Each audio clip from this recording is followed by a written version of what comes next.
أشهد أن لا إله إلا الله وحده لا شريك له وأشهد أن محمدا عبده ورسوله أما بعد فأعوذ بالله من الشيطان الرجيم بسم الله الرحمن الرحيم الحمد لله رب العالمين الرحمن الرحيم مالك يوم الدين إياك نعبد وإياك نستعين اهدنا الصراط المستقيم صراط الذين أنعمت عليهم غير المغضوب عليهم ولا الضالين كل من عليها فان ويبقى وجه ربك ذو الجلال والإكرام. इन आयात का ये तर्जुमा है कि हर चीज़ जो इस पर है यानी ज़मीन पर है या இவ்வசனங்களின் பொருள் பூமியாகிய இதன் மீது அல்லது வானங்களில் இருப்பவை ஆகியவை எல்லாம் அழியக்கூடியவையே. புகழுக்கும் கண்ணியத்திற்கும் உரிய இறைவனின் அருள் நிலைத்திருக்கும். இது தொடர்பாக ஹஜ்ரத் மஸீஹ் மவ்ஊத் அலைஹிஸ்ஸலாம் அவர்கள் கூறுகிறார்கள், எல்லா பொருட்களும் அழியக்கூடியவையாகும், உனது இறைவன் ஒருவனே நிலைத்திருப்பான். இன்னொரு இடத்தில் கூறுகிறார்கள், இறைவன் தன்னை தவிர மற்ற ஏனைய அனைத்திற்கும் மரணத்தை கண்டிப்பானதாக ஆக்கிவிட்டான். ஹஜ்ரத் மஸீஹ் மவ்ஊத் அலைஹிஸ்ஸலாம் அவர்கள் மஹ்மூத் கி ஆமீன் என்ற பெயரில் எழுதிய ஒரு உருது கவிதையில் இவ்வாறு கூறுகிறார்கள். இந்த கவிதையை அவர்கள் தமது மூத்த மகன் சையதுனா முஸ்லிம் மவ்ஊத் ரலியல்லாஹு அன்ஹு அவர்களின் ஆமீன் வைபவத்தின் போது எழுதினார்கள். இந்த கவிதை துவா மற்றும் அறிவுரை நிறைந்ததாகும்.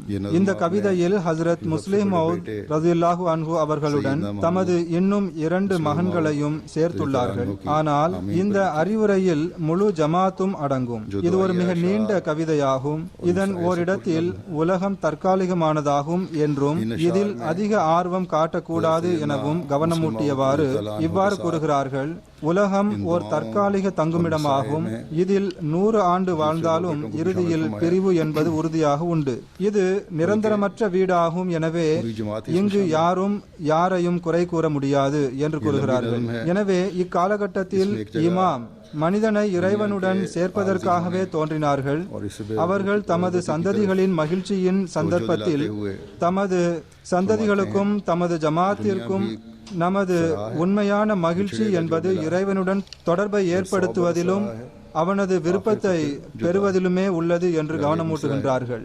உலகம் மகிழ்ச்சியை கொண்டாடுகிறது, அப்போது விதவிதமான பிதாத்துகளை வளர்க்கிறது, வீணானவற்றை பின்பற்றுகின்றது, வெளிக்காட்டுவதற்காக மகிழ்ச்சியை கொண்டாடுகின்றது.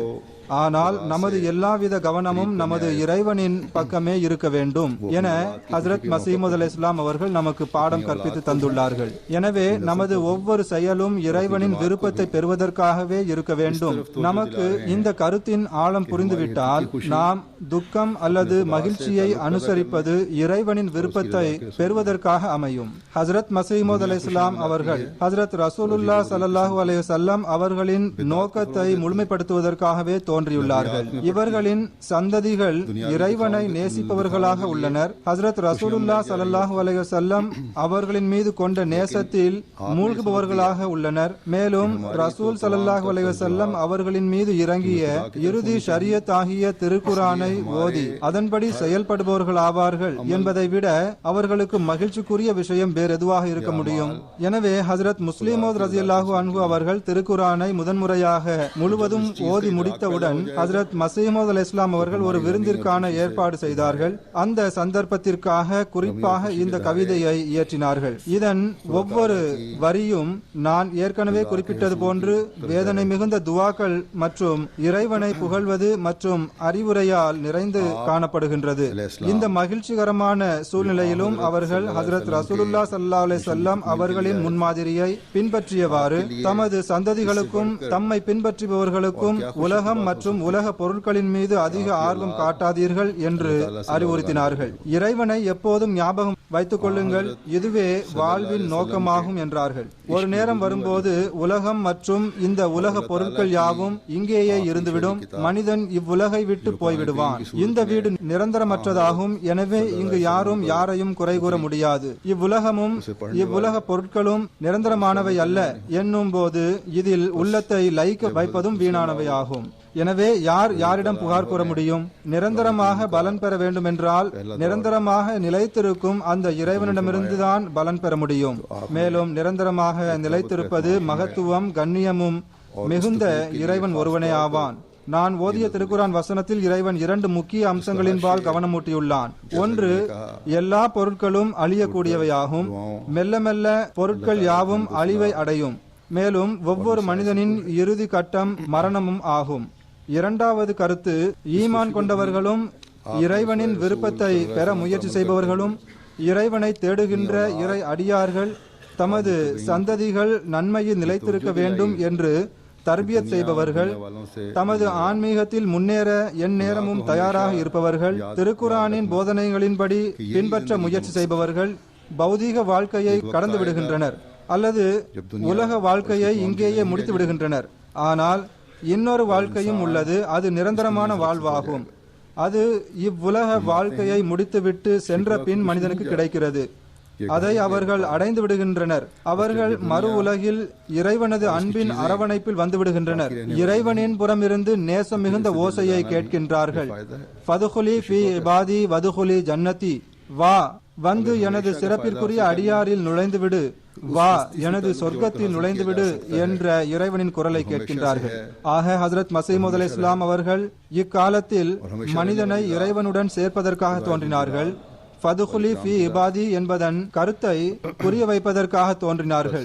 மனிதனை நிரந்தரமான சொர்க்கத்திற்கும் நிரந்தரமான வாழ்விற்கும் வாரிசாக்குவதற்காக தோன்றினார்கள். மகிழ்ச்சியின் சந்தர்ப்பத்தில் இயற்றப்பட்ட இந்த கவிதையில் நிரந்தர வாழ்வை தேடுங்கள் என்று கூறுகின்றார்கள். ஏனென்றால் இறைவனை அடையாமல் நிரந்தர வாழ்வு கிடைக்காது.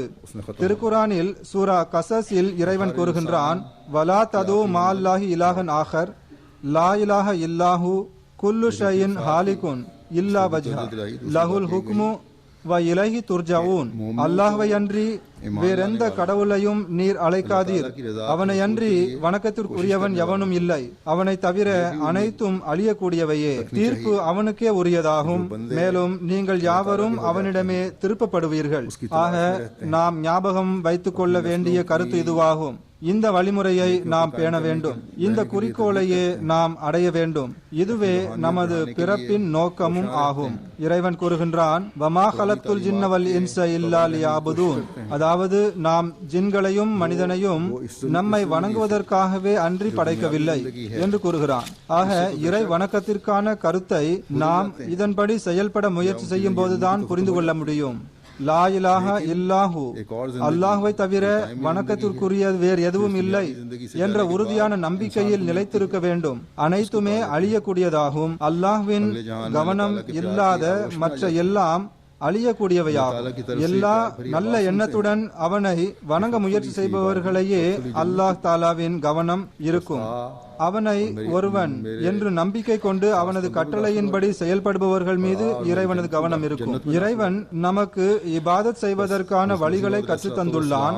அதே சமயம் இறை வணக்கத்தின் உயர் தகுதிகளை அடைவதற்கும் அதை சரியான முறையில் மெருகூட்டுவதற்கும் நமக்கு பல்வேறு சந்தர்ப்பங்களும் வழங்கியுள்ளான். தற்போது நாம் அருளுக்குரிய ரமலான் மாதத்தை கடந்து வருகின்றோம். நாம் நம்மை படைத்த இறைவனை அடையாளம் கண்டு நம்மை அழிவிலிருந்து பாதுகாக்கவே ரமலான் மாதம் மாதம் வருடந்தோறும் வருகின்றது. இதில் நாம் நமது நன்மைகளின் தகுதிகளை உயர்த்த வேண்டும், मौके पर लिखी गई நமது ஆன்மீக தகுதிகளை மேம்படுத்த வேண்டும், இந்த சந்தர்ப்பங்களிலிருந்து பயன் பெற வேண்டும். மேலும் இவ்வாறு செய்பவர்கள் மிகவும் பேறு பெற்றவர்களாவார்கள். இவர்கள் இறைவனின் உண்மையான நல்லடியார்களாக ஆவதற்கு எப்போதும் முயற்சி செய்பவர்களாவார்கள். குல்லு ஷையின் ஹாலிகுன் என்பதை எப்போதும் நினைவில் கொள்பவர்கள் தான் நிரந்தர மனப்பான்மையுடன் இறைவனை வணங்குபவர்கள் ஆவார். இறைவன் ஒருவனுக்குத்தான் எப்போதும் அழிவும் இல்லை, மரணமும் இல்லை. நாம் மரணத்திற்கு பிறகு அவனிடம் ஆஜர்படுத்தப்படுவோம். அங்கு நமது செயல்களுக்கான கணக்கு எடுக்கப்படும். ஆக குல்லு ஷையின் ஹாலிகுன் என்பதில் இறைவன் நமக்கு பாடம் புகட்டுகின்றான். மரணம் என்பது நிச்சயமாக உறுதி செய்யப்பட்ட ஒன்றாகும். மரணத்திலிருந்து எந்த மனிதனும் தப்ப முடியாது. ஆனால் இறைவனின் கவனத்தில் தம்மை மாய்த்துக் கொள்பவர்கள் ஒரு புதிய வாழ்க்கையை பெறுகின்றனர். அவர்கள் அல்லாஹ் தாலாவின் அன்பின் அரவணைப்பில் வந்துவிடுகின்றனர். இங்கு நான் மீண்டும் அதே கருத்தின்பால் செல்கின்றேன். இறைவனின் கவனத்தில் யார் தம்மை மாய்த்துக் கொள்கின்றார்கள்? அவர்கள் தமது பிறவியின் நோக்கத்தை தெரிந்து கொண்டவர்களாவர். இதன் அடிப்படையில் தமது வாழ்க்கையை அமைத்துக் கொள்கின்றார்கள். எனவே இவ்வுலகிலேயே இக்கருத்தை புரிந்து கொள்ள முயற்சி செய்பவர்கள் பெரும் பேர் பெற்றவர்களாவார்கள். இதன்படி செயலாற்ற முயற்சி செய்கின்றவர்கள் இறைவன் நம்மில் ஒவ்வொருவருக்கும் இக்கருத்தை புரிந்து இதன்படி செயல்படுவதற்கான நல் வாய்ப்பினை நல்குவானாக. நமது முன்னோர்கள் புரிந்து கொண்டு அடைய முயற்சி செய்தபடி நாமும் அதை புரிந்து வழிநடக்க இந்த ரமலான் நம்மை நன்மைக்கு நெருக்கமானவர்களாக ஆக்குட்டுமாக. நமது முன்னோர்கள் இந்த வழியில் நடப்பதற்காக துவாவும் முயற்சியும் செய்தனர். புதிய சந்ததிகளாகிய நாம் நமது நிலைகளை அதன்படி அமைத்துக் கொள்ள வேண்டும் என்பதற்காக முயற்சி செய்தார்கள். நமது ஆன்மீகத்திற்கு நமது அன்பிற்குரியவர்களுள் நமது சான்றோர்களுள் யாராவது நம்மை விட்டு பிரியும் போது நமக்கு இக்கருத்தின் பக்கம் கவனம் ஏற்படுகின்றது. இறைவனின் மீது உறுதியான நம்பிக்கையுடைய ஒருவருக்கு இதன்பால் கவனம் ஏற்படுகின்றது. கவனம் ஏற்படவும் வேண்டும். கடந்த நாட்களில் எனது தாயார் வஃபாத் ஆகிவிட்டார்கள். இன்னா லில்லாஹி வ இன்னா இலைஹி ராஜிஊன். நான் அவர்களது வாழ்க்கையை சிந்திக்கும் போதெல்லாம் அவர்களது இறை வணக்கத்தின் உயரிய தகுதி நமக்கு தென்படுகின்றது. திருக்குரானை ஆழ்ந்த சிந்தனையுடன் மணிக்கணக்கில் அவர்கள் ஓதி வந்தது நமக்கு ஒரு முன்மாதிரியாக தென்படுகின்றது. அவர்கள் தொழுகையில் காட்டிய ஈடுபாடு, மகரிப் தொழுகையை இஷா வரைக்கும் நீட்டி தொழுவார்கள். பிறகு இஷா தொழுகையை மணிக்கணக்கில் ஈடுபாட்டுடன் தொழுது வந்தார்கள். இது என் முன்னால் ஒரு முன்மாதிரியாகும். என்னுடைய தாயார் ஹஜ்ரத் மசீமது அலைஹிஸ்ஸலாம் அவர்களது காலத்தை நேரடியாக காணவில்லை எனினும் தொடக்க காலத்தை பார்த்துள்ளார்கள். ஹஜ்ரத் முதல் கலிஃபத்துல் மஸீஹ் ரலியல்லாஹு அன்ஹு அவர்களின் அன்பையும் துஆவையும் பெற்றுள்ளார்கள். சஹாபா மற்றும் சஹாபியாக்களிடமிருந்து பலன் பெற்றுள்ளார்கள். ஹஜ்ரத் மஸீஹ் மவ்ஊத் அலைஹிஸ்ஸலாம் அவர்களுக்கு நெருக்கமான காலத்தின் விளைவின் கீழ் இருந்ததாலும் மற்றும் ஹஜ்ரத் இரண்டாவது கலிஃபத்துல் மஸீஹ் ரலியல்லாஹு அன்ஹு அவர்களின் மூத்த மகள் மற்றும் பிள்ளைகளில் இரண்டாவது பிள்ளை என்பதன் காரணத்தினாலும் ஹஜ்ரத் மஸீஹ் மவ்ஊத் அலைஹிஸ்ஸலாம் அவர்களின் அண்மையில் இருந்து நெருக்கமாக பலன் பெற்றவர்களில் அண்மையிலிருந்து இதன் விளைவை அவர்களிடம் வெகுவாக தென்பட்டது. அவர்கள் எழுவதும் உட்கார்வதும் பேசுவது நடப்பது ஆகிய அன்றாட நடத்தையிலும் ஒரு கண்ணியம் இருந்தது. இந்த கண்ணியம் ஒரு மூமினிடம் தென்பட வேண்டும். இறைவனை நேசிக்க வேண்டும் என்பதில் ஒரு துடிப்பு இருந்தது. இந்த துடிப்பை அவர்கள் தாம் இயற்றிய கவிதைகளிலும் வெளிக்காட்டியுள்ளார்கள். தொழுகையில் அவர்கள் காட்டிய அதிக ஈடுபாட்டை நான் பார்த்ததால் அவர்கள் இயற்றிய கவிதை பள்ளத்தாக்குகளில் கவிதைகள் கூறி திரிபவர்கள் இயற்றும் கவிதைகளை போன்றதல்ல என்று நிச்சயமாக நான் கூறுவேன். மாறாக அது உள்ளத்தின் ஓசையாக இருந்தது. எனது தாயார் இயற்றிய ஒரு கவிதையில் சில வரிகளை நான் உங்கள் முன்னால் படித்து காட்டுகின்றேன். அவர்கள் இறைவனை பார்த்து இவ்வாறு கூறுகின்றார்கள்: அன்பும் கருணையும் அருளும் உனதாகும் என ஒவ்வொரு கணமும் உனது விருப்பத்தை விரும்புகின்றேன். கட்டுப்படுவதில் எல்லாவற்றையும் இழந்து நான் எஜமானனுடைய இருப்பிடத்தை வந்தடைய விரும்புகின்றேன். எனது உள்ளத்தின் அறைகளில் நீ ஒருவனே நிறைந்திருக்க வேண்டும். நான் உனது கருணையின் போர்வையை விரும்புகின்றேன் என்று கூறுகிறார்கள். ஒருமுறை ஒரு ஜனாசா கடந்து சென்று கொண்டிருந்தது. ஹஜ்ரத் ரசூலுல்லாஹ் ஸல்லல்லாஹு அலைஹி வஸல்லம் அவர்கள் அப்போது சஹாபாக்களுடன் அங்கு நின்று கொண்டிருந்தார்கள். இறந்தவரை சஹாபாக்கள் புகழ்ந்துரைத்தார்கள். அப்போது ரசூலுல்லாஹ் ஸல்லல்லாஹு அலைஹி வஸல்லம் அவர்கள் வாஜிபாகிவிட்டது என்று கூறினார்கள். பிறகு என்ன வாஜிபாகிவிட்டது என்று கேட்டபோது அவர்கள் சொர்க்கம் வாஜிபாகிவிட்டது என்று கூறினார்கள். ஏனென்றால் ஒருவருடைய நன்மைகளை மக்கள் புகழ்ந்துரைத்து கொண்டிருக்கும் போது இறைவன் அவரை மன்னிக்கின்றான், அவருக்கான மன்னிப்பிற்கான ஏற்பாட்டை செய்கின்றான். எனது தாயாரின் வஃபாத்தை ஒட்டி எனக்கு பல எண்ணற்ற இரங்கல் கடிதங்கள் வந்து கொண்டிருக்கின்றன. அவர்களுடன் நேரடி தொடர்பில் இருந்தவர்கள் யாவரும் அவர்களுடைய சிறப்பு பண்புகளை புகழ்ந்து எழுதுகின்றார்கள். ஆக இந்த பல்வேறு கடிதங்களும் நானும் அவர்களை பார்த்துள்ளேன். இதிலிருந்து எனக்கு நம்பிக்கை ஏற்பட்டுள்ளது. நான் இதற்காக துவாவும் செய்கின்றேன். நான் உனது கருணையின் போர்வையை விரும்புகின்றேன் என்ற அவர்களது துவாவை இறைவன் ஏற்றுக்கொள்வான். அவ்வாறு ஏற்றுக்கொண்டவாறு தனது மன்னிப்பு மற்றும் கருணையின் போர்வையில் போர்த்தியிருப்பான் என்று நம்புகின்றேன். என் அன்பிற்குரிய இறைவா, என் தாயார் தமது இந்த துவாவில் விரும்பியதற்கிணங்க நீ அவர்களுடன் நடந்து கொள்வாயாக. அவர்களுடைய சந்ததிகளாகிய எங்களையும் இக்கருத்தை புரிந்து கொள்பவர்களாக ஆக்குவாயாக. இவ்வுலகிலும் மறு உலகிலும் எங்களையும் உனது கருணையின் போர்வையில் மூடி வைப்பாயாக. அவர்கள் தமது சந்ததிகளிடம் வைத்திருந்த எதிர்பார்ப்பை விட்டு விலகுபவர்களாக நாங்கள் ஆகிவிடாமல் இருக்க வேண்டும். மாறாக இறைவன் அவர்களது வருங்கால சந்ததிகளுக்கும் உனது கருணை கிடைக்க நல் வாய்ப்பினை நல்குவாயாக. அவர்களை பற்றி சுருக்கமாக நான் ஒரு சில விஷயங்களை எடுத்துக் கூறுகின்றேன். நான் ஏற்கனவே கூறியது போன்று அவர்கள் ஹஜ்ரத் முஸ்லிம் மௌத் ரலியல்லாஹு அன்ஹு அவர்களின் மூத்த மகளும் ஆவார்கள். குழந்தைகளுள் ஹஜ்ரத் 3வது கலிஃபத்துல் மஸீஹ் ரஹ்மத்துல்லாஹி அலைஹி அவர்களுக்கு பிறகு இரண்டாவதாக பிறந்த குழந்தை ஆவார்கள். அவர்கள் சையதா மஹ்மூதா பேகம் சாஹிபா, அதாவது ஹஜ்ரத் உம்மே நாசிர் என்ற பெயரால் அறியப்பட்டவர்களின் வயிற்றில் அக்டோபர் மாதம் 1911ஆம் ஆண்டு பிறந்தார்கள். ஹஜ்ரத் முஸ்லிம் மௌத் ரலியல்லாஹு அன்ஹு அவர்கள் ஹஜ்ரத் உம்மே நாசிர் அவர்களுடன் செய்த திருமணத்தை பற்றியும் சுருக்கமாக கூறுகின்றேன். இந்த நிக்கா 1902ஆம் ஆண்டு நடந்தது. ஹஜ்ரத் சையதா மஹ்மூத் பேகம் சாஹிபா ஹஜ்ரத் உம்மே நாசிர் சாஹிபா கலிஃபா ரஷீதுத்தீன் சாஹிப் ரலியல்லாஹு அன்ஹு அவர்களின் மகள் ஆவார்கள். ஹஜ்ரத் கலீஃபா ரஷீதுத்தீன் சாஹிப் அவர்கள் செய்த பொருள் தியாகத்தை பார்த்து ஹஜ்ரத் மஸீஹ் மவ்ஊத் அலைஹிஸ்ஸலாம் அவர்கள் ஒருமுறை, இனி அவர் பொருள் தியாகம் செய்யாவிட்டாலும் பரவாயில்லை, இதுவரை அவர் செய்ததே அதிகமானதாகும் என்று கூறினார்கள். ஆனால் இவர் கடைசி காலம் வரை பொருள் தியாகம் செய்து கொண்டே இருந்தார்கள். 1902இல் நிக்காஹ் நடந்தது. அக்டோபர் மாதம் 1903இல் திருமணம் நடந்தது. ஹஜ்ரத் மஸீஹ் மவ்ஊத் அலைஹிஸ்ஸலாம் அவர்கள் டாக்டர் சாஹிபுக்கு இந்த வரனை முன்வைத்த போது ஹஜ்ரத் மஸீஹ் மவ்ஊத் அலைஹிஸ்ஸலாம் அவர்கள் ஹஜ்ரத் கலீஃபா ரஷீதுத்தீன் சாஹிப் அவர்களுக்கு கடிதம் எழுதினார்கள். அதில் இவ்வாறு குறிப்பிட்டார்கள்: இந்த வரன் மஹ்மூதிற்கு பிடித்துள்ளது போல் தெரிகிறது. எனக்கு இல்ஹாமின் அடிப்படையில் இது தொடர்பாக எதுவும் தெரியப்படுத்தவில்லை. ஆயினும் மஹ்மூதின் விருப்பத்தின்படி இன்ஷா அல்லாஹ் இறைவனது விருப்பத்திற்கு ஏற்ப நடக்கும். வல்லாஹு ஆலமு, நிச்சயமாக இந்த உறவு இறைவனின் விருப்பத்திற்கு ஏற்ப நடந்ததாகும். அவர்களது மூத்த மகன் ஹஜ்ரத் ஹாஃபிஸ் மிர்சா நாசிர் அஹ்மத் சாஹிப் அவர்களுக்கு இறைவன் கிலாபத்தின் போர்வையை அணிவித்தான். எனது தாயாரின் நிக்கா ஜூலை 2, 1934இல் எனது தந்தையார் மிர்சா ஷரீப் அஹ்மத் சாஹிப் அவர்களுடைய மகன் மிர்சா மன்சூர் அஹ்மத் சாஹிபுடன் நடந்தது. அதே வேளையில் ஹஜ்ரத் 3வது கலிஃபத்துல் மஸீஹ் ரஹ்மத்துல்லாஹி அலைஹி அவர்களின் நிக்காவும் நடந்தது. இந்த சந்தர்ப்பத்தில் ஹஜ்ரத் 2வது கலிஃபத்துல் மஸீஹ் ரலியல்லாஹு அன்ஹு அவர்கள் காதியானின் அக்ஸா பள்ளிவாசலில் மிகவும் நீண்ட குத்பா ஒன்றை நிகழ்த்தி இந்த நிக்காவை நடத்தி வைத்தார்கள். இந்த இரண்டு நிக்காவில் முதலாவது நிக்கா ஹஜ்ரத் 3வது கலிஃபத்துல் மஸீஹ் ரஹ்மத்துல்லாஹி அலைஹி அவர்களின் நிக்காவாகும். இரண்டாவது நிக்கா நான் முன்னதாக குறிப்பிட்டதை போன்று எனது தாயாரின் நிக்காவாகும். இங்கு நான் அந்த குத்பாவின் சில பகுதிகளை எடுத்துரைக்கின்றேன். இது பொதுவான முறையில் ஜமாத்திற்கும் சிறப்பான முறையில் ஹஜ்ரத் மஸீஹ் மவ்ஊத் அலைஹிஸ்ஸலாம் அவர்களின் குடும்பத்தினருக்கும் உரியதாகும். அனைவருக்கும் இதை கேட்டு தமது பொறுப்புகளை பற்றிய உணர்வு ஏற்பட வேண்டும். எனது தாயார் எப்போதும் தமது மற்றும் பிறருடைய தர்பியத்திற்காக பாடுபட்டு வந்தார்கள். அவர்களது தரம் உயர வேண்டும் என்று முயற்சி செய்து வந்தார்கள். இதன் மூலம் அவர்களுக்கும் நன்மை சேர வேண்டும். காரணம், அவர்களின் வஃபாத்தின் விளைவாக எனக்கு இதன்பால் கவனம் ஏற்பட்டுள்ளது. ஹஜ்ரத் 2வது கலிஃபத்துல் மஸீஹ் ரலியல்லாஹு அன்ஹு அவர்கள் கூறினார்கள், வ ஆகரின மின்ஹும் லம்மா யல்ஹகு பிஹிம் என்பதன் கருத்து ஹஜ்ரத் ரசூலுல்லாஹ் ஸல்லல்லாஹு அலைஹி வஸல்லம் அவர்களின் இரண்டாவது தோற்றமாகும்.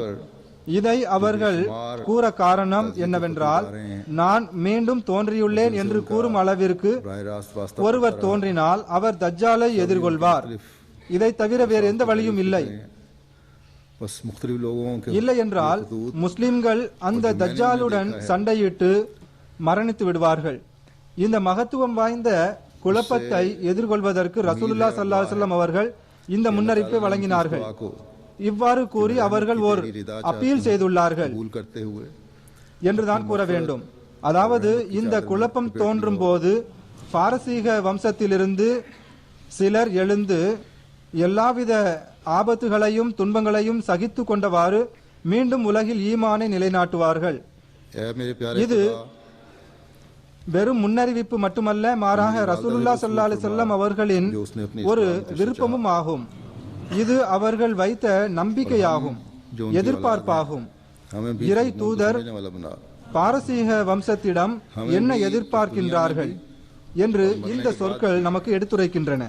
ஹஜ்ரத் ரசூலுல்லாஹ் ஸல்லல்லாஹு அலைஹி வஸல்லம் அவர்களின் காலத்திலும் இந்த குழப்பம் ஆபத்தின் அடிப்படையில் மிக குறைவாகவும் விளைவின் அடிப்படையில் மிக குறைவாகவும் காலம் மற்றும் அதன் தாக்கத்தின் அடிப்படையில் மிகவும் குறைவாகவும் குழப்பம் தோன்றியது. அப்போது சஹாபா பெருமக்கள் காட்டிய நடைமுறை வரலாற்றின் ஏடுகளில் இன்னும் எழுத வைக்கப்பட்டுள்ளது என்று கூறிய பிறகு சஹாபாக்கள் என்ன முன்மாதிரியை காட்டியுள்ளார்கள் என்பதை விளக்கினார்கள். எவ்வாறு சஹாபாக்கள் தமது உயிரை அர்ப்பணித்தார்கள் என்று விளக்கினார்கள். அதன் பிறகு ஹஜ்ரத் மசீமோத் அலைஹிஸ்ஸலாம், அதன் பிறகு ஹஜ்ரத் முஸ்லிமோத் ரலியல்லாஹு அன்ஹு அவர்கள் மக்கா வெற்றிக்கு பிறகு நடந்த போரை பற்றி விவரித்தார்கள். அந்த போரில் புதிய முஸ்லிம்கள் அதிக எண்ணிக்கையில் கலந்து கொண்டனர். அவர்களுக்கு எண்ணிக்கையின் மீது அதிக நம்பிக்கையும் பெருமையும் ஏற்பட்டது. ஆனால் காபிர்களின் அம்பு மழையினால் அதை அவர்களால் எதிர்கொள்ள முடியவில்லை. அந்த புதிய முஸ்லிம்களின் பலவீனத்தின் காரணமாகவும் அவர்களுக்கு பயிற்சி இல்லாததன் காரணமாகவும் அவர்களது குதிரைகள் சிதறி ஓடின. இது முந்தைய சஹாபாக்களின் வரிசையையும் சீர்குலைத்து விட்டது, அங்கும் தடுமாற்றத்தை ஏற்படுத்தியது.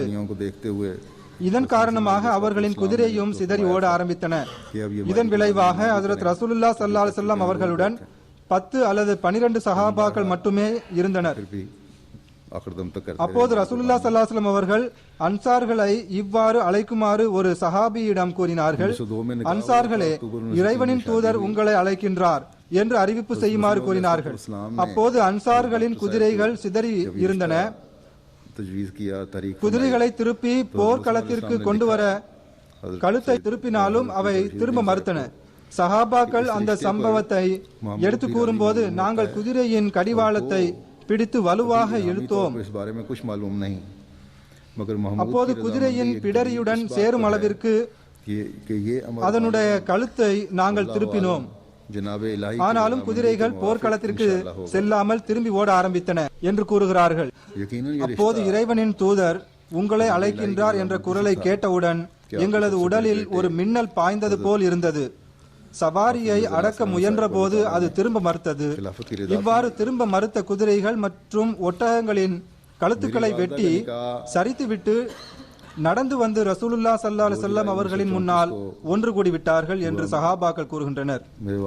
ஹஜ்ரத் முஸ்லிமோத் ரலியல்லாஹு அன்ஹு அவர்கள் கூறுகின்றார்கள், அந்த ஓசையை விட அதிக மகத்துவத்துடன், அந்த ஓசையை விட அதிக நம்பிக்கையுடன், அந்த ஓசையை விட அதிக உறுதியுடன், அந்த ஓசையை விட அதிக அன்புடன், அந்த ஓசையை விட அதிக எதிர்பார்ப்புகளுடன் இறைவனின் ரசூல் 1300 வருடங்களுக்கு முன்னால் லவ் கானல் ஈமானு முஅல்லகன் பிஸ்ஸுரையா லனாலஹு ரிஜாலுன் மின் அப்னாயில் ஃபாரிஸ் என்று கூறினார்கள். அதாவது, எனது உம்மத்திற்கு ஒரு காலம் வரும், அப்போது இஸ்லாம் அழிந்துவிடும், அப்போது தஜ்ஜாலின் குழப்பம் உலகில் மிகைத்துவிடும், ஈமான் அப்போது கைவிடப்படும். இரவில் மனிதன் மூமினாக இருப்பான், காலையில் அவன் காஃபிராகி விடுவான், காலையில் மூமினாக இருப்பவன் மாலையில் காஃபிராகி விடுவான்.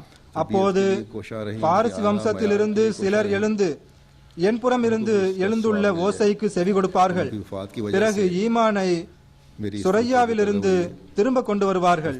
இதில் ரசூலுல்லாஹ் ஸல்லல்லாஹு அலைஹி வஸல்லம் அவர்கள் ரஜுலுன் என்று கூறவில்லை, மாறாக ரிஜாலுன் என்று கூறியுள்ளார்கள். आपका मतलब ये இதன் था பொருள் कि अगर इस இஸ்லாத்தை பரப்ப வேண்டும் என்ற பொறுப்பு பார்சியின் ஒரு மனிதரோடு முடிந்து விடாது, மாறாக அவருடைய சந்ததிகளின் மீது பொறுப்பு உள்ளது. ரசூலுல்லாஹ் ஸல்லல்லாஹு அலைஹி வஸல்லம் அவர்கள் பார்சியின் ஒரு மனிதரின் மீது வைத்திருந்த அதே எதிர்பார்ப்புகளை அவர்களது சந்ததிகளிடமும் வைத்திருக்கிறார்கள். जाल से लड़कर मर जाएं। ஹஜ்ரத் ரசூலுல்லாஹ் ஸல்லல்லாஹு அலைஹி வஸல்லம் அவர்கள் फितना के मुकाबले அவநம்பிக்கையின் காட்சியை எடுத்துரைத்தார்கள். அதில் சஹாபாக்களின் की है, முகம் यूं कहना चाहिए कि अपील की है। வெளிறிவிட்டது. ये उम्मीद करता அவர்களது நெஞ்சம் துடித்திருந்தது. அவர்களது உள்ளத்திற்கு எழுச்சியூட்டுவதற்காக குரல் எழுப்பினார்கள். இந்த நம்பிக்கையையும் எதிர்பார்ப்பையும் அவர்கள் பார்சியின் வம்சத்தினரிடத்தும் வைத்தார்கள். ஹஜ்ரத் இரண்டாவது கலிஃபத்துல் மஸீஹ் ரலியல்லாஹு அன்ஹு கூறுகின்றார்கள், நான் இன்று அந்த அமானத்தையும் பொறுப்பையும் நிறைவேற்றுகின்றேன். இன்று பார்சி வம்சத்தின் சந்ததிகளாகிய அனைவருக்கும் ரசூலுல்லாஹ் ஸல்லல்லாஹு அலைஹி வஸல்லம் அவர்களின் இந்த தூது செய்தியை எட்ட வைக்கின்றேன். ரசூலுல்லாஹ் ஸல்லல்லாஹு அலைஹி வஸல்லம் அவர்கள் முஹம்மதிய சமுதாயம் அழியும் போது லனாலஹு ரிஜாலுன் மின் ஃபாரிஸ் என்ற எதிர்பார்ப்பை முன்வைத்துள்ளார்கள். மேலும் பார்சீக வம்சத்தை சேர்ந்த சந்ததிகள் உலக பேராசைகள் மற்றும் உலக முன்னேற்றங்களை விட்டுவிட்டு ஒரே பணியை செய்வதற்காக தம்மை அர்ப்பணித்து விடுவார்கள். அந்த பணி உலகில் இஸ்லாத்தின் கொடியை உயர்த்தும் பணியாகும். ஈமானை சுரையாவிலிருந்து திரும்ப கொண்டு வருவதும் அந்த பணியாகும். இறை படைப்பினங்களை இறைவனின் சன்னிதானத்தில் கொண்டு வருவதாகும். இந்த எதிர்பார்ப்பையும் நம்பிக்கையையும் இறைவனின் தூதர் வெளிப்படுத்தியுள்ளார்கள். இதை நான் அவர்களின் முன் வைக்கின்றேன். இதற்கு அவர்கள் என்ன பதில் கொடுப்பார்கள்? அவர்கள் எனது சந்ததிகளாயினும் எனது சகோதரர்களின் சந்ததிகளாயினும் சரி, அவர்கள் மனதில் நன்றாக சிந்தித்து தமது இயல்பிடம் இந்த குரலுக்கு பிறகு அவர்கள் மீது என்ன பொறுப்புகள் சுமத்தப்படுகின்றன என்பதை கேட்க வேண்டும். பாரசீக வம்சத்தை சேர்ந்த நாங்கள் ஹஜ்ரத் இரண்டாவது கலிஃபத்துல் மஸீஹ் ரலியல்லாஹு அன்ஹு அவர்களின் இந்த வேதனை மிகுந்த தூது செய்தியை புரிந்து கொண்டு எமது பொறுப்புகளை சரியாக நிறைவேற்றுபவர்களாக இறைவன் நம்மை ஆக்குவானாக. எங்களது சந்ததிகள் இந்த பொறுப்புகளை நிறைவேற்றுபவர்களாக ஆகட்டுமாக. எங்களது குடும்பத்தின் சான்றோர்களில் ஒருவர் நம்மை விட்டு பிரிந்துள்ளார்கள்.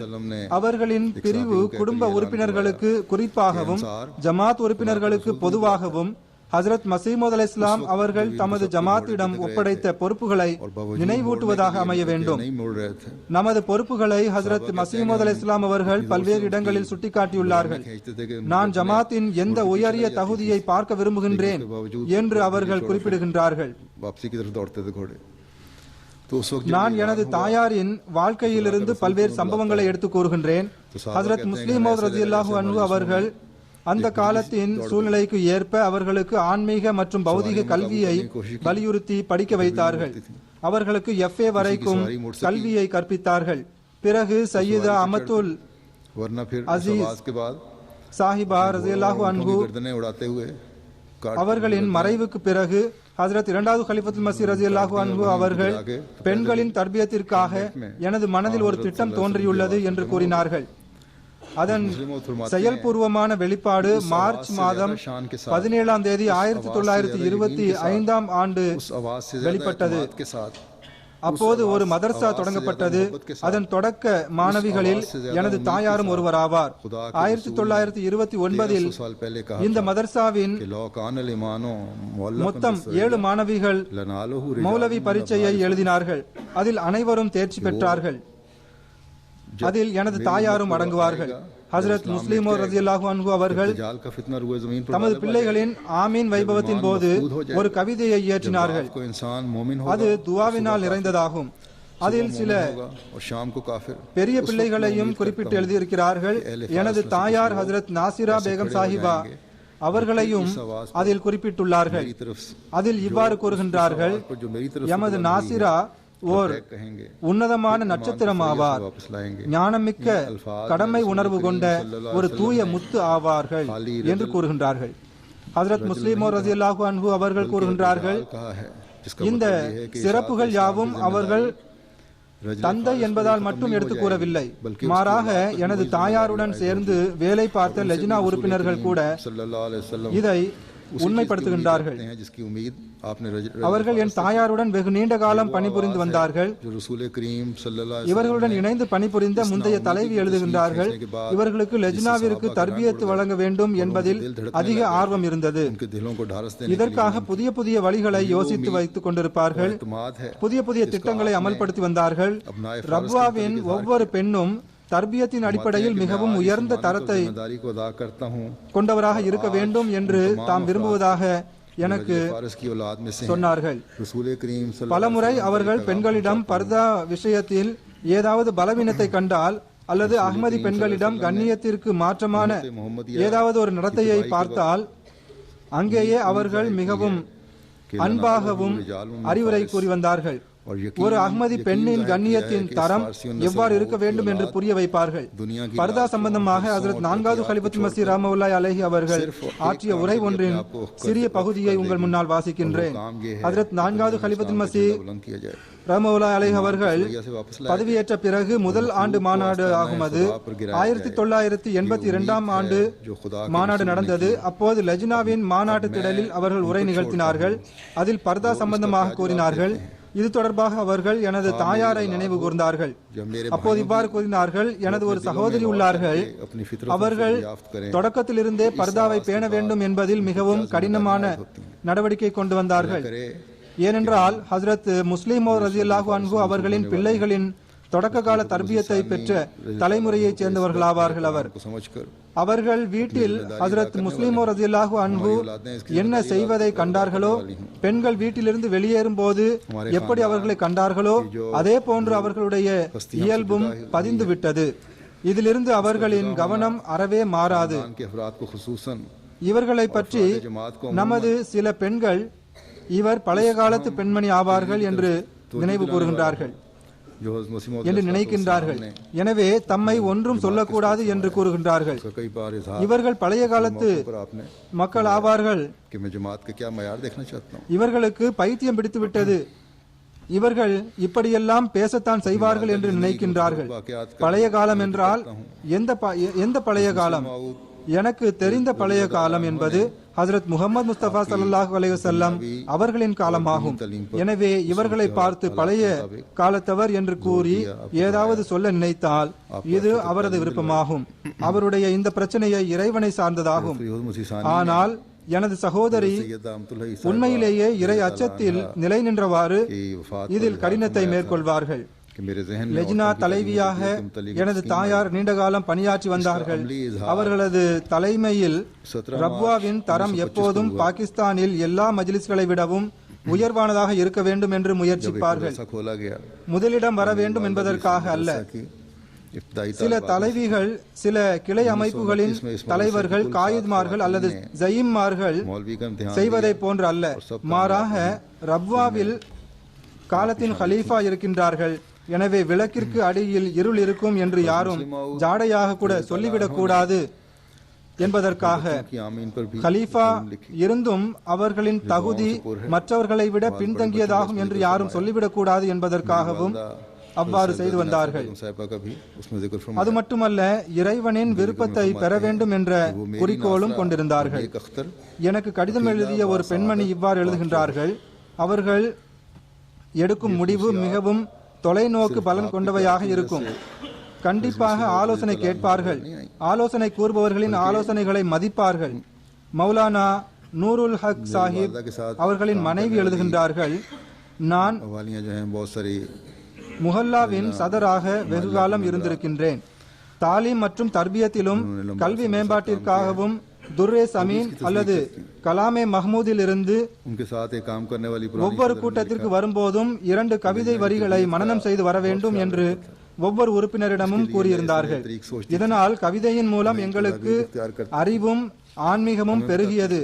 அதே வேளையில் இஜ்திமாக்களின் போது கவிதை போட்டியில் ரப்வா லஜ்னாயிம் முதலிடத்தை வகித்து வந்தது. அவர்களுக்கு அதிக கவிதைகள் மனனமாக இருந்தது. பொதுவாக இது எனக்கும் ஞாபகம் இருக்கிறது. எனது தாயாருக்கு பல கவிதைகள் மனனமாக இருந்தது. இம்ரான் சாஹிப் அவர்களுடைய மனைவி எனக்கு எழுதியுள்ளார்கள். ஒருமுறை लड़कियों को சில उसने चलते பெண்களுடன் देखा, जो कि அவர்கள் लड़की के वकार के ஜமாத் खिलाफ है। சுற்றுப்பயணத்திற்காக तो वहीं प्यार से என்னுடைய उसके पास தாயாருடன் जाकर சியால்கோட் समझाने की சென்றார்கள். कोशिश करती। बताती அப்போது कि கார் बच्ची அல்லது के வேனில் சென்றார்கள். அதில் செல்லும் போது நாம் இங்கும் அங்கும் உள்ள விஷயங்களை பேசுவதற்கு பதிலாக கவிதை போட்டி நடத்தலாம். एक हज़- பயணமும் நன்றாக இருக்கும், அதே வேளையில் வீணான அரட்டை அடிப்பதிலிருந்தும் தவிர்ந்திருக்கலாம் என்று கூறினார்கள். அவ்வாறே பயணத்தின் போது கவிதை போட்டி நடந்தது. அனைவரும் அதை ரசித்தார்கள். उसके बाद मसीह राबे की இங்கு நான் இன்னொரு விஷயத்தையும் கூறுகின்றேன். எனது தந்தையார் மிர்சா மன்சூர் அஹ்மத் சாஹிப் அவர்களுக்கும் குறிப்பாக துர்ரே சமீன் நூலின் பல கவிதைகள் மனனமாக இருந்தது. हमारी वालदा के ஏ खुदा ஏ கார்சாசோ ऐब पोशो किरदगार என்ற மிக நீண்ட கவிதை அவர்களுக்கு शुरू से ही पर्दे में முழுவதுமாக மனனமாக இருந்தது क्योंकि हज़रत என்று मुस्लिम நான் मऊद எண்ணுகின்றேன். रज़ियल्लाहु अन्हु की तरबियत में நாங்கள் பயணத்தில் செல்லும் போது கவிதை போட்டி தொடங்குவார்கள். घर में मुस्लिम मऊद को उन्होंने அப்போது करते தந்தையார் ஒரு அணியாகவும் தாயார் இன்னொரு அணியாகவும் இருப்பார்கள். देखा। ऐसा उनकी फितरत में रच चुका है குழந்தையாகிய कि वो इस आदत से எங்களுக்கும் ஆர்வம் வர வேண்டும் என்பதற்காக அவர்களோடு எங்களையும் சேர்த்துக் கொள்வார்கள். அதே போன்று எனது தாயாருக்கு கசீதாவும் மனனமாக அதிகமாக தெரிந்திருந்தது. அவர்களது கடைசி காலத்தில் நினைவு குறைவதை அவர்கள் உணர்ந்தார்கள். எனவே சில கவிதை வரிகள் அல்லது சில சொற்கள் நினைவில் இருக்காது, उन अगले वक्तों को जानता உடனடியாக ஞாபகம் வராது. हैं कि मैं तो उन अगले वक्तों எனது को जानता हूँ தந்தையாரின் வஃபாத்திற்கு பிறகு பேத்திகள் எனது தாயாருடன் தூங்குவார்கள். அவர்களிடம் கசீதா புத்தகத்தை கொடுத்துவிட்டு तो उसकी मर्जी இவர்கள் மனனமாக கசீதாவை ஓதுவார்கள். தினமும் இது அவர்களது நடைமுறையாக இருந்து வந்தது. 70 கசீதாக்களையும் तकवा पर कायम முதலில் படிப்பார்கள். யா ஐன ஃபைஸில்லாஹி வல் இர்ஃபானி யஸ்ஆ இலைக்கல் ஹல்கு கதம்மானி என்று தொடங்கும் கசீதாவை लजना முழுவதுமாக ஓதிவிட்டு தூங்குவார்கள். जब लंबा अरसा அவர்களது கடைசி காலத்திலும் கூட அவர்களுக்கு ஓரிரு வரிகள் மட்டுமே மறந்திருந்தது. மற்றபடி கசீதா முழுவதும் அவர்களுக்கு மனனமாக இருந்தது. அதே போன்று திருக்குரானையும் நான் ஏற்கனவே குறிப்பிட்டதற்கேற்ப மிகவும் சிறந்த முறையில் கவனத்துடன் ஓதி வந்தார்கள். சில நேரம் வீட்டு வேலைகள் முடிந்தவுடன், அதாவது வீட்டில் வேலைகள் இல்லை என்பது கிடையாது, வீட்டில் வேலை செய்யும் பெண்களுக்கு உதவி செய்து வந்தார்கள். பல்வேறு பணிகளை மிகவும் ஆர்வத்துடன் செய்து வந்தார்கள். லெஜ்னாவின் பணிகளும் உடனுக்குடன் செய்து வந்தார்கள். இந்த பணிகள் எல்லாவற்றையும் முடித்த பிறகு சுபு தொழுகை தொழுத பிறகும் திருக்குரானை ஓதி வருவார்கள். இது தவிர பகல் 10 மணி அல்லது 11 மணிக்கு 1 மணி நேரம் அல்லது 1.5 மணி நேரம் திருக்குரான் ஓதி வந்தார்கள். बड़े दूरस இதை நானும் பார்த்திருக்கின்றேன். அவர்கள் திருக்குரானை மிகவும் கவனமாக ஓதி வந்தார்கள். और हर साहिब அவர்கள் ஆழமாக சிந்தித்ததை நானும் பார்த்திருக்கின்றேன். ஆனால் தேவையில்லாமல் தமது அறிவுத்திறனை வெளிப்படுத்தும் பழக்கம் அவர்களுக்கு கிடையாது. ஆனால் மிகவும் அதிகமாக और इल्म படித்திருந்தார்கள்.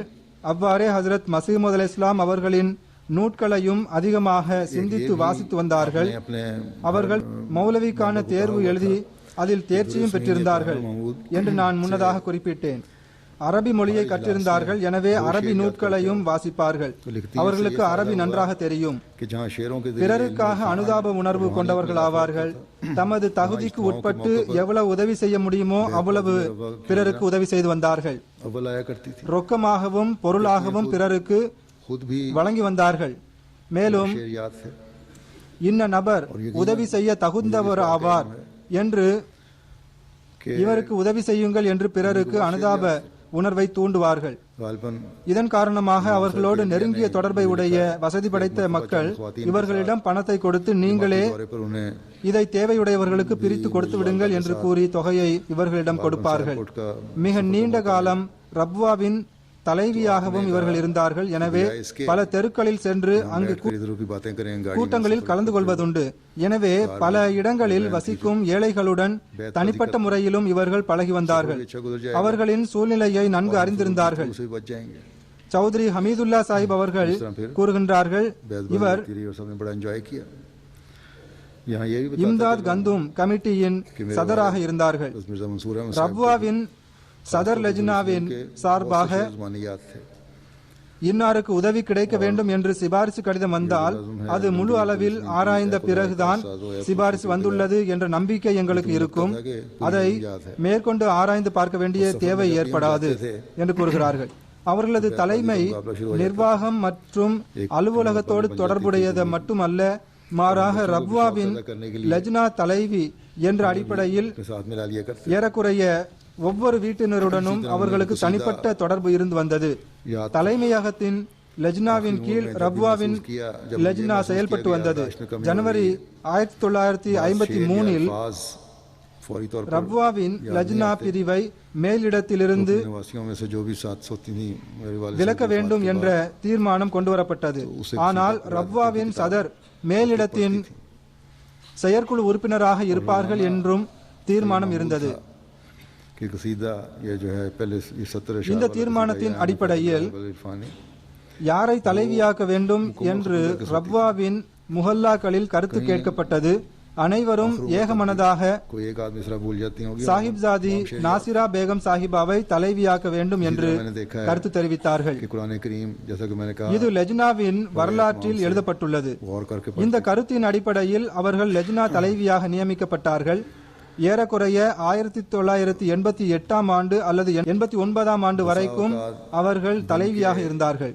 அதன் பின்னர் அவர்கள் தமது உடல்நலக் குறைவை காரணமாக காட்டினார்கள்.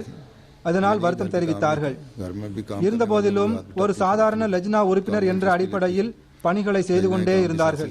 அவர்கள் செக்ரட்டரி ஹித்மத் ஹல்காக இருந்து பணிபுரிந்தார்கள். அவர்களின் தலைமையில் ரப்வாவின் லஜ்னா ஏறக்குறைய எல்லா துறைகளிலும் மிகவும் சிறப்பு மிகுந்த தரத்தை அடைந்திருந்தது.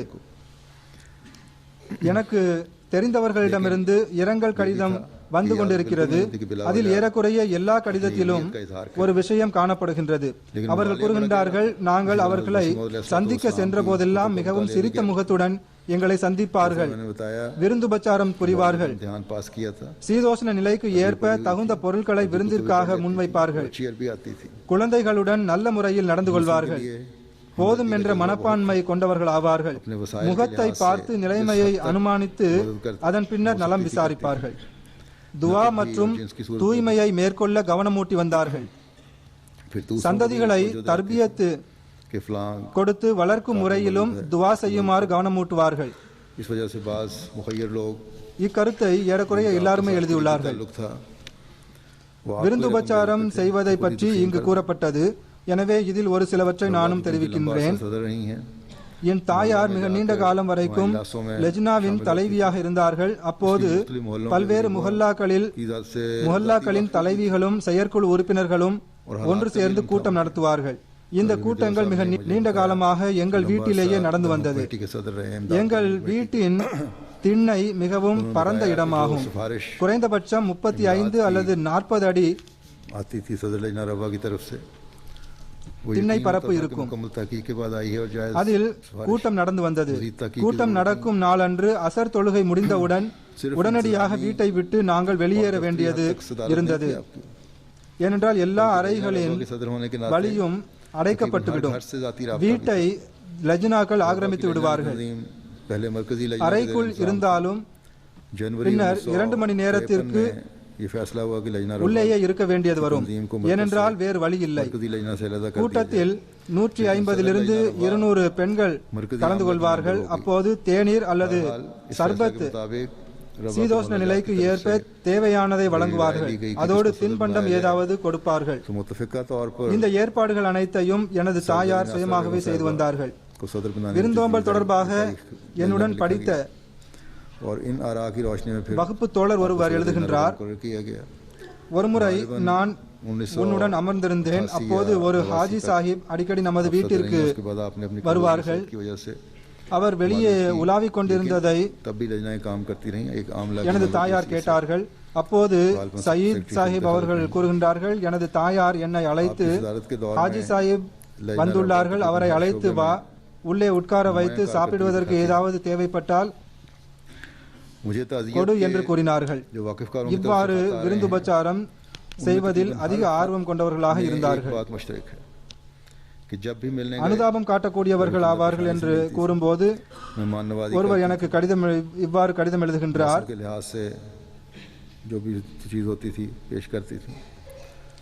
என்னுடைய வீட்டின் சூழ்நிலை சரியில்லை. எனது பிள்ளைகள் வெளிநாட்டிற்கு चेहरे देखकर हालात का अंदाजा எனது करके பிள்ளைகளை வெளிநாட்டிற்கு அனுப்ப நான் முயற்சி செய்து வருகின்றேன் என்பதை அறிந்து ஒரு நாள் எனக்கு ஒரு தொழுகை விரிப்பை औलाद की तरबियत के बारे கொடுத்து में அனுப்பினார்கள் दुआओं की तरफ அதில் எனக்காகவும் எனது பிள்ளைகளுக்காகவும் அதிகமாக துவா செய்துள்ளதாக தெரிவித்தார்கள் कि जैसा कि मैंने बताया அதோடு இன்ஷா அல்லாஹ் எல்லா பிள்ளைகளும் வெளிநாடு செல்வதற்கு ஏற்பாடு ஆகிவிடும், கவலைப்படாதே என்று கூறி அனுப்பினார்கள். रात जो அதன் பிறகு இறைவன் வழக்கத்திற்கு மாறான முறையில் ஏற்பாடு செய்தான். இதனால் எல்லா பிள்ளைகளும் வெளிநாடு சென்று விட்டார்கள். ஒரு மகனுக்கு மட்டும் ஏற்பாடு ஆகாமல் இருந்தது. அவனுக்கும் கொஞ்ச காலத்திற்கு முன்னால் விசா கிடைத்து விட்டது. நல்ல 40 फुट लंबा तो कम से कम होगा, उसमें इंतजामात होते थे. நல்ல பெண்கள் துவா செய்வார்கள், ஆனால் அனுதாப உணர்வு மிகுந்தவையாக இவர்கள் இருந்தார்கள். எனது நிலை சரியில்லை என்று யாரோ சொன்னதை கேட்டு துவா செய்தார்கள். அதை எனக்கு அனுப்பியும் வைத்தார்கள் तमाम कमरों के रास्ते என்று அவர் எழுதுகின்றார். ஒருமுறை எனது தாயார் என்னிடம் கூறினார்கள், அவர்கள் ஒரு கனவை என்னிடம் சொன்னார்கள். அந்த கனவு எனக்கு மறந்துவிட்டது. रास्ता कोई नहीं. ஆனால் ரசூலுல்லாஹ் ஸல்லல்லாஹு அலைஹி வஸல்லம் அவர்களை கனவில் கண்டதாக அவர்கள் கூறியது எனக்கு நன்றாக ஞாபகம் உள்ளது. ஒருமுறை ஜெர்மனியின் எதிர்கால வளர்ச்சியை பற்றியும் ஜமாத்திற்கு கிடைக்கும் வெற்றியை பற்றியும் ஒரு கனவை எனக்கு கூறினார்கள். இந்த முறை நான் ஜெர்மனிக்கு சுற்றுப்பயணம் சென்றிருந்த போது ஜமாத்தின் விளைவுகளையும் தொடர்புகளையும் பார்த்தேன். அப்போது எனது தாயார் கண்ட கனவு எனக்கு ஞாபகம் வந்தது. பிரகாசமான எதிர்காலத்தின் பக்கம் நாம் எடுத்து வைக்கும் அடியாக இது இருக்க வேண்டும். இறைவன் இதற்காக அருள் புரிவானாக. மேலும் வழிகள் திறந்து கொண்டே செல்லட்டுமாக. எனது தாயாரின் இன்னொரு சிறப்பம்சம், அவர்கள் சந்தாவின் கணக்குகளை மிகவும் கவனத்துடன் பேணி வந்தார்கள். அவர்களின் சொத்துக்களிலிருந்து அவர்களுக்கு என்ன வருமானம் வந்தாலும் முதலில் வசியத் சந்தா மற்றும் ஜல்சா சாலானாவின் சந்தா ஆகியவற்றை எடுத்து வைப்பார்கள். பின்னர் தஹ்ரீகே ஜதீத், வக்ஃபே ஜதீதில் அவர்கள் கொடுத்திருக்கின்ற வாக்குறுதியை பூர்த்தி செய்வார்கள். அதன் பிறகு இன்னும் பிற விருப்ப சந்தாக்களில் அவர்களுக்குரிய பங்கு என்ன உண்டோ அதை அவர்கள் எடுத்து வைப்பார்கள். நான் அங்கு இருந்த வரைக்கும் சந்தாவின் கணக்குகளை என்னிடம் ஒப்படைத்து சரிபார்த்து வந்தார்கள். சந்தாவையும் என்னிடம் கொடுக்க சொல்வார்கள். கணக்கு சரியாகிவிட்டதா என்று மீண்டும் மீண்டும் என்னிடம் கேட்டு குறைவாக சந்தா செலுத்திவிடக் கூடாது என்று கூறுவார்கள். பல்வேறு சொத்துக்களிலிருந்து அவர்களுக்கு பல்வேறு வகையில் வருமானம் வந்தது. ஏதாவது ஒரு இடத்திலிருந்து வந்த வருமானத்தில் கணக்கு தவறாக எழுதப்பட்டு சந்தா செலுத்திவிட்டாலும்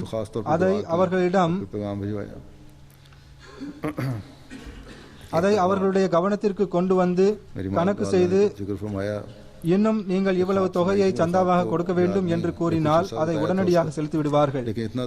அதே போன்று சந்தா மஜ்லிஸையும் தமது வருமானத்திற்கு ஏற்ப கொடுத்து வந்தார்கள். பொதுவாக மக்கள் இதில் கவனக்குறைவு காட்டுகின்றார்கள். எனது கருத்தின்படி வருமானத்தின் அடிப்படையில் அதிகமான சந்தா இவர்களின் சந்தாவாகத்தான் இருக்கும் என்று நான் கருதுகின்றேன். ஏனென்றால் மிகவும் நுட்பமாக கணக்கு பார்த்து வந்தார்கள். டாக்டர் நூரி சாஹிப் அவர்கள் எனக்கு இரங்கல் கடிதம் எழுதினார்கள். 1999 நான் சிறைச்சாலை சென்றபோது நான் விடுதலையான பிறகு நூரி சாஹிப் என் தாயாருக்கு வாழ்த்து தெரிவித்து கடிதம் எழுதினார்கள். அதற்கு பதில் எழுதும் போது எனது தாயார் இவ்வாறு குறிப்பிட்டு எழுதினார்கள், நூரி சாஹிப், அஸ்ஸலாமு அலைக்கும் வரஹ்மத்துல்லாஹி வபரகாத்துஹு. உங்களது கடிதம் கிடைத்தது. அதில் மஸ்ரூர் சுகமாக விடுதலை அடைந்து திரும்பியதற்காக மகிழ்ச்சியை நீங்கள் வெளிப்படுத்தியுள்ளீர்கள். இறைவன் மிக அதிகமாக அருள் புரிந்துள்ளான். எதிரிகளின் திட்டம் மிகவும் அபாயகரமாக இருந்தது. இறைவன் தனது அருளினால் தனது வல்லமையை வெளிப்படுத்தியுள்ளான். இதற்கு எவ்வளவு அதிகமாக நன்றி கூறினாலும் அது குறைவாகும். ஏறக்குறைய ரப்வா வாழ் மக்களும் ரப்வாவிற்கு வெளியில் வசிப்பவர்களும் மிக அதிகமாக வேதனையுடன் துவா செய்து வந்துள்ளார்கள். இறைவன் அவர்களின் துவாக்களை ஏற்றுக்கொண்டான். அல்ஹம்துலில்லாஹ், சும்மா அல்ஹம்துலில்லாஹ். வருங்காலங்களிலும் அல்லாஹ் தஆலா அனைவரையும் பாதுகாப்பானாக. இது அவர்களின் பணிவாகும், நன்றி உணர்வாகும். தாய் என்ற முறையில் நானும் அதிகமாக துவா செய்தேன் என்று கூறவில்லை. நிச்சயமாக அவர்கள் எனக்காக துவா செய்திருப்பார்கள். ஆனால் ஜமாத் உறுப்பினர்களின் துவாவிற்கு அவர்கள் அதிக முக்கியத்துவம் வழங்கினார்கள். துவாவில் அவர்கள் சுயநலம் காட்டவில்லை. இறைவன் என்னையும் எனது குழந்தைகளையும் பாதுகாப்பானாக என்று கூறவில்லை. மாறாக அனைவரையும் தனது பாதுகாவலில் வைப்பானாக என்று கூறினார்கள். ஆக ஹஜ்ரத் மசீமோத் அலைஹிஸ்ஸலாம் அவர்களின் ஜமாத்திற்கு கிடைத்துள்ள சிறப்பம்சம் இதுவாகும். ஹஜ்ரத் முஸ்லிமோ ரலியல்லாஹு அன்ஹு அவர்களின் கைகளால் தர்பியத்து பெற்றதன் காரணமாக இச்சிறப்பை அவர்கள் வெளிப்படுத்தியுள்ளார்கள். ஹஜ்ரத் முஸ்லிமோ ரலியல்லாஹு அன்ஹு அவர்கள் தொடர்புடைய பல சம்பவங்கள் உள்ளன. அது இப்போது எடுத்துக் கூற முடியாது. அவர்களது இன்டர்வியூ நேர்முக காணல் வெளியாகி உள்ளது. அதை நீங்கள் கேட்கலாம் அல்லது படித்து தெரிந்து கொள்ளலாம். அவர்களது உணர்ச்சியின் மீது அவர்களுக்கு உறுதியான உறுதியும் அதிக கட்டுப்பாடும் இருந்தது. ஆனால் எனது மகன் 2-3 வருடங்கள் முன்பு அங்கு சென்றிருந்த போது என்னை பற்றி பேசும்போது மிகவும் உணர்ச்சி வசப்பட்டார்கள். இறைவன் அவர்களது எல்லா துவாக்களையும் எனக்காகவும் எனது சகோதர சகோதரிகளுக்காகவும் எங்களது சந்ததிகளுக்காகவும் ஏற்றுக்கொள்வானாக. ஹிலாஃபத்திற்கு பிறகு என்னோடு உள்ள தொடர்பில் சிறப்பான மாற்றம் தென்பட்டது.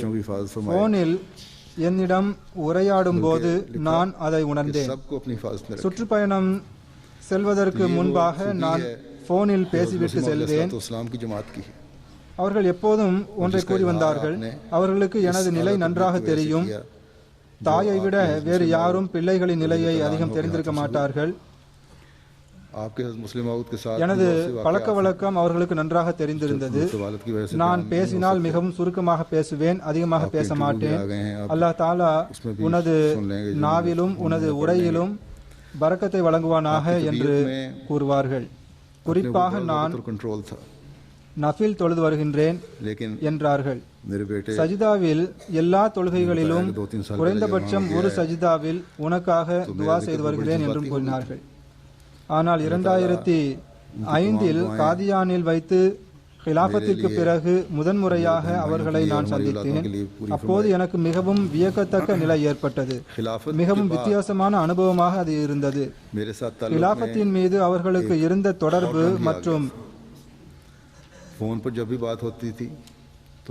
முந்தைய கலீஃபாக்களுடன் அவர்களுக்கு இருந்த விசுவாச உணர்வு அவர்களது கண்களில் எனக்கு தென்பட்டது. அது என்னுடன் மகன் என்ற தொடர்பு அல்ல, அது ஹிலாஃபத்தின் தொடர்பாகும். அதில் கண்ணியமும் மரியாதையும் தென்பட்டது.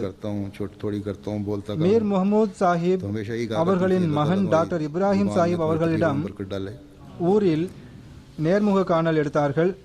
பல்வேறு பழைய சம்பவங்களை பேசினார்கள். அப்போது என்னை பற்றியும் பேசினார்கள். அவர்கள் எனக்கு கேசட்டை அனுப்பி வைத்துள்ளார்கள். அதில் என்னை பற்றி கூறும்போது எனக்கு மரியாதையை கொடுப்பதற்கு காரணம் அவர் காலத்தின் ஹலீஃபா ஆவார் என்று கூறியுள்ளார்கள்.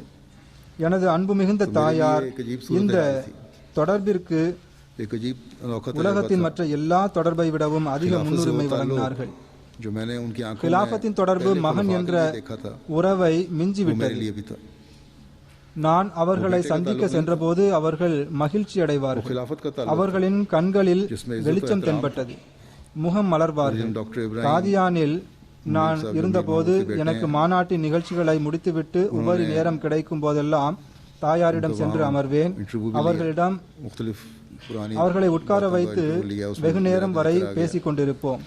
ஆனால் காதியானின் இந்த காலம் வெறும் 15 நாட்களுக்காக மட்டுமே இருந்தது. அங்கிருந்து பாகிஸ்தான் செல்வதற்காக முன்னதாகவே என்னிடம் விடைபெற்று சென்றார்கள். எனக்காக அதிகமாக துவாவும் செய்தார்கள். மீர் மஹமூத் சாஹிப் அவர்களின் மகன் டாக்டர் ஃபாரூக் சாஹிப் எனக்கு மீர் மஹமூத் சாஹிப் அவர்களின் இளைய மகன் டாக்டர் ஃபாரூக் சாஹிப் அவர்கள் எனக்கு எழுதியுள்ளார்கள். ஹஜ்ரத் 4வது கலிஃபத்துல் மஸீஹ் ரஹ்மத்துல்லாஹி அலைஹி அவர்களின் வஃபாத்திற்கு பிறகு நான் இரங்கலுக்காக அங்கு சென்றிருந்தேன். அப்போது எனக்கு அறிவுரை வழங்கினார்கள், எனக்கு துவாவிற்காகவும் கூறினார்கள். அதோடு புதிய கலீஃபாவாக யார் வந்தாலும் அவருடைய கையில் பையத் செய்ய வாய்ப்பு கிடைக்க வேண்டும், அவருடன் மிகவும் உளப்பூர்வமான தொடர்பை ஏற்படுத்த வேண்டும் என்றார்கள். ஆக ஹிலாஃபத்தோடு அவர்கள் தொடர்பு கொண்டிருந்தார்கள். இதற்காக அவர்கள் துவாவும் செய்து வந்தார்கள், का था। அறிவுரையையும் கூறி வந்தார்கள். இறைவன் ஒவ்வொரு நொடி பொழுதும் அவர்களுக்கு சொர்க்கத்தை வழங்குவானாக. पाकिस्तान वापस சம்பவங்கள் நான் ஏற்கனவே கூறியது போன்று அதிகமாக உள்ளன. இறுதியில் நான் ஒரு சம்பவத்தை மட்டும் கூறுகின்றேன். ये भी मीर महमूद अहमद साहब के बेटे हैं, छोटे बेटे। 1913 ஹஜ்ரத் முஸ்லிம் ரலியல்லாஹு அன்ஹு அவர்கள் அல் ஃபஸல் பத்திரிகையை தொடங்க வேண்டும் என்று விருப்பம் தெரிவித்தார்கள். அப்போது ஹஜ்ரத் உம்மே நாசிர் சாஹிபா दुआ की तहरीक की। இந்த பத்திரிகையை தொடங்குவதற்காக முதலீடாக தமது சில நகைகளை கொடுத்தார்கள். ஹஜ்ரத் முஸ்லிம் ரலியல்லாஹு அன்ஹு அவர்கள் கூறுகிறார்கள், ரசூலுல்லாஹ் ஸல்லல்லாஹு அலைஹி வஸல்லம் அவர்களுக்கு உதவுவதற்காக ஹஜ்ரத் கதீஜா ரலியல்லாஹு அன்ஹா அவர்களின் உள்ளத்தில் ஊக்கத்தை வழங்கியது போன்று எனக்கு உதவி செய்வதற்காக எனது மனைவியின் உள்ளத்தில் இறைவன் ஊக்கத்தை வழங்கியுள்ளான். பத்திரிகையில் முதலீடு செய்வது கிணற்றில் பணத்தை போடுவதற்கு சமமாகும். குறிப்பாக இந்த பத்திரிகையை மஹ்மூத் ஆரம்பிக்கும் போது என்பதை நன்கு அறிந்தும் நகையை கொடுத்தார்கள். இது ஹஜ்ரத் இரண்டாவது கலிஃபத்துல் மஸீஹ் ரலியல்லாஹு அன்ஹு அவர்கள் காட்டிய பணிவான உணர்வாகும். அக்காலத்தில் மிகப்பெரிய கட்டுரையாகவும் அந்த கட்டுரை இருந்தது. அவர்கள் தமது 2 நகைகளை என்னிடம் கொடுத்தார்கள். அதை விற்று பத்திரிகை ஆரம்பிக்க வேண்டும் என்பதற்காக கொடுத்தார்கள். அதில் ஒன்று அவர்களின் தங்க வளையலாகும், இன்னொன்று அவர்கள் சிறிய வயதில் அணிந்த வளையலாகும். இதை அவர்கள் தமது உபயோகத்திற்காகவும் எனது மகள் நாசிரா பேகம் சாஹிபா அவர்களின் உபயோகத்திற்காகவும் வைத்திருந்தார்கள். நான் அந்த நகையை எடுத்துக்கொண்டு லாகூர் சென்றேன். அதை 475 ரூபாய்க்கு 2 வளையலும் விற்கப்பட்டது. அதை வைத்து அல் ஃபஸல் பத்திரிகை தொடங்கப்பட்டது. அல் ஃபஸல் பத்திரிகையின் வாசகர்கள் ஹஜ்ரத் இரண்டாவது கலிஃபத்துல் மஸீஹ் அவர்களின் மகள் மற்றும் எனது தாயாரை பத்திரிகை வாசிக்கும் போது துவாவில் நினைவில் கொள்ளுங்கள். அல் ஃபஸல் பத்திரிகையை ஆரம்பிக்கும் போது தாம் அறிவுத்திறன் உடையவர்களாக இல்லை, தாம் அதை அறிந்திருக்கவில்லை எனினும் அதில் தமது பெற்றோர்களுடன் தாமும் பங்கு வகித்திருந்தார்கள். இந்த அல் ஃபஸல் பத்திரிகை இன்றும் இன்டர்நேஷனல் அல் ஃபஸல் என்ற பெயரில் வெளிவந்து கொண்டிருக்கிறது. இறைவன் இவர்களது பதவிகளை உயர்த்துவானாக. இவர்களின் துவாக்கள் எப்போதும் நமக்கு கிடைத்துக் கொண்டே இருக்கட்டுமாக. ஜும்மா தொழுகைக்கு பிறகு இன்ஷா அல்லாஹ் அவர்களின் ஜனாசா காயிப் தொழுகையை நான் தொழ வைப்பேன். இதை தவிர இன்னும் சில ஜனாசாக்கள் உள்ளன. ஒன்று சௌத்ரி நசீர் அஹ்மத் சாஹிப் அவர்களின் ஜனாசாவாகும். இவர்கள் அரசாங்க பணியாளராகவும் இருந்தார்கள். 1981 ஓய்வு பெற்ற பின்னர் மூன்றாவது கலிஃபத்துல் மஸீஹ் அவர்களை நாயிப் நாசிர் ஜராத் மற்றும் நாயிப் வக்கீலு ஜராத் பொறுப்பில் அமர்த்தினார்கள். 2003 வரை இந்த தொண்டை இவர் தொடர்ந்து செய்து கொண்டு வந்தார்கள். மிகவும் பணிவுடனும் கடின உழைப்புடனும் இவர் பணியாற்றினார்கள். ஆப்பிரிக்காவின் சில நாடுகளிலும் ஹஜ்ரத் நான்காவது கலிஃபத்துல் மஸீஹ் அவர்கள் இவரை அனுப்பினார்கள். சிந்து என்ற இடத்தில் உள்ள நிலம் சம்பந்தமாக என்னுடனும் இவருக்கு நல்ல தொடர்பு இருந்தது. இவர் மிகவும் பணிவான மனிதர் ஆவார். இவர் மிகவும் கண்ணியம் மற்றும் மரியாதை செலுத்துபவர் ஆவார். என்னை விட வயதில் மூத்தவர் ஆவார் எனினும் மிகவும் மரியாதையுடனும் நடந்து கொள்வார்கள். கல்லூரியில் இவர் பயின்ற போது விடுமுறை நாட்களில் ஹஜ்ரத் மௌலவி ஷேர் அலி கான் சாஹிப் அவர்களுடன் திருக்குரானை ஆங்கிலத்தில் மொழிபெயர்ப்பதில் உதவி புரிந்து வந்தார்கள். இவ்வாறு திருக்குரானை மொழிபெயர்ப்பதிலும் இவர்களுக்கு பங்கு உண்டு. இவர்களுக்கு 2 மகன்கள் உள்ளார்கள், ஒரு மகள் உள்ளார்கள். அல்லாஹ் தாலா அவர்கள் அனைவருக்கும் பொறுமையை வழங்குவானாக, அவர்களது பதவிகளை உயர்த்துவானாக. இவர் இளைஞராக இருந்தபோதே தஹஜ்ஜுத் தொழுகையை தொழும் பழக்கமுடையவராக இருந்தார். நானும் பார்த்துள்ளேன். பயணத்தின் போது என்னுடன் வரும்போதெல்லாம் இரவு 3 மணி அல்லது சமயம் கிடைக்கும் போது எழுந்திருத்து தஹஜ்ஜுதிற்காக எழுவார்கள். 3 बजे மிகவும் ஈடுபாட்டுடன் या जो भी वक्त होता உருக்கத்துடனும் தஹஜ்ஜுத் தொழுவார்கள். இவரது இந்த நன்மையின் காரணமாக இவருடைய குடும்பத்தில் बड़े नमाज से बड़े खुशू से तहज्जुद पढ़ा करते சூஃபி நசீர் அஹ்மத் என்று இவர் அழைக்கப்பட்டார், அல்லது அதிகமாக தொழக்கூடிய சௌத்ரி சாஹிப் என்றும் இவர் அழைக்கப்பட்டார். அல்லாஹ் இவரது பதவியை உயர்த்துவானாக. இது தவிர இன்னொரு ஜனாசா மிர்சா ரஃபீக் அஹமத் சாஹிப் அவர்களின் ஜனாசாவாகும்.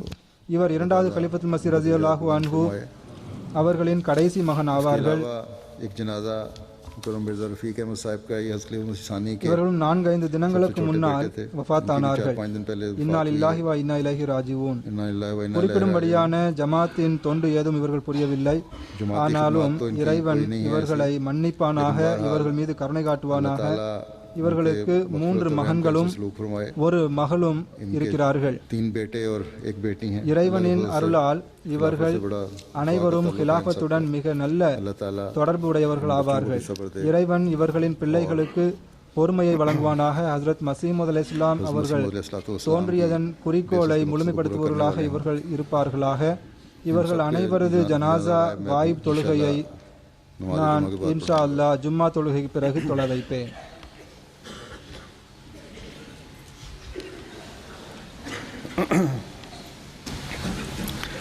अल्हम्दुलिल्लाह नहमदुहु व नस्तईनुहु व नस्तगफिरुहु व नु'मिनु बिही व नतवक्कलु अलैहि व नऊज़ु बिल्लाहि मिन शुरूरि अनफुसिना व मिन सय्यिआति अमालिना मन यहदिहिल्लाहु फला मुदिल्ल लहु व मन युद्लिल्हु फला हादिय लहु व नशहदु अन ला इलाहा इल्लल्लाह व नशहदु अन्ना मुहम्मदन अब्दुहु व रसूलुहु इबादल्लाहि रहिमकुमुल्लाह إن الله يأمر بالعدل والإحسان وإيتاء ذي القربى وينهى عن الفحشاء والمنكر والبغي يعظكم لعلكم تذكرون اذكروا الله يذكركم وادعوه يستجب لكم ولذكر الله أكبر.